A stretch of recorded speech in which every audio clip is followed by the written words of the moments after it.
दोस्तों जय श्री राधे, जय श्री श्याम। दोस्तों आज के वीडियो में हम जानते हैं भाग्य और कर्म के बारे में।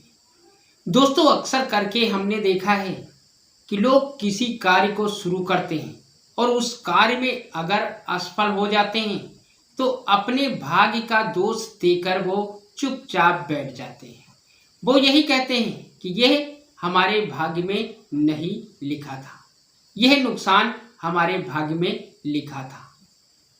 दोस्तों भाग्य को दोष देना ये पूरी तरह से मूर्खता है, क्योंकि भाग्य तो तभी बनता है जब हम कर्म करते हैं। हम अगर किसी कार्य में निरंतर प्रयास करते रहते हैं तो कभी भी ऐसा दिन आता है कि हम उस कार्य में सक्सेस हो जाते हैं। आखिर ये क्या है? यही कर्म है। अगर हम निरंतर कर्म करते रहें तो एक ना एक दिन हमारी भाग्य अवश्य बदल जाएगी। दोस्तों भाग्य को दोष देना या हार कर बैठ जाना ये सबसे बड़ी कमजोरी है और मनुष्य की सबसे बड़ी निर्बलता भी है, क्योंकि मनुष्य को यही सोचकर कि हमारे भाग्य में ये नहीं है वो निराश होकर बैठ जाता है और आगे कभी भी नहीं बढ़ पाता है। दोस्तों जैसे आपने कभी देखा होगा कि चींटी क्या करती है, अगर किसी बड़े ढेले को पा जाती है, चाहे वो गुड़ का ढेला हो, और उसे निरंतर प्रयास करती रहती है, वो बार बार पकड़ती है और वो फिर नीचे ढुलंगाता है, मगर वो प्रयास कभी भी नहीं छोड़ती है। और जब वो प्रयास नहीं छोड़ती है तो उसी ढेले को लेकर वो अपने स्थान तक पहुंच जाती है। दोस्तों जब वो छोटी सी चींटी ऐसा कार्य कर सकती है तो हम लोग भाग्य का दोष देकर चुप क्यों बैठ जाते हैं? दोस्तों भाग्य हमेशा तभी बनता है जब हम कर्म करते हैं। अगर हमारे अच्छे कर्म हैं तो हमारा भाग्य अच्छा होगा। भाग्य कर्मों के द्वारा ही भाग्य बनाया जाता है और जैसे जैसे हम कर्म करते रहते हैं वैसे वैसे हमारा भाग्य बदलता रहता है। दोस्तों अगर देखा जाए रामायण की तरफ तो राम और रावण की एक ही राशि थी। अगर राशि एक थी तो उनकी भाग्य रेखा भी एक होनी चाहिए थी। भाई अगर राशियों के हिसाब से भाग्य को देखा जाता है तो उन दोनों का भाग्य तो एक जैसा ही होना चाहिए था, परंतु उसी महीने के दौरान जब राम और रावण में युद्ध हुआ तो रावण भी कम बलवान नहीं था।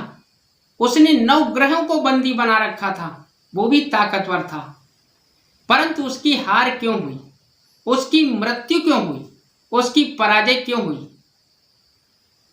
दोस्तों उसकी पराजय इसीलिए हुई क्योंकि उसके कर्म अच्छे नहीं थे, उसने गलत कर्म किए थे, इसीलिए उसे हारना पड़ा। वरना वो राम से कम नहीं था, किसी भी चीज में वो राम से कम नहीं था। दोस्तों इसी तरह से राम की विजय क्यों हुई?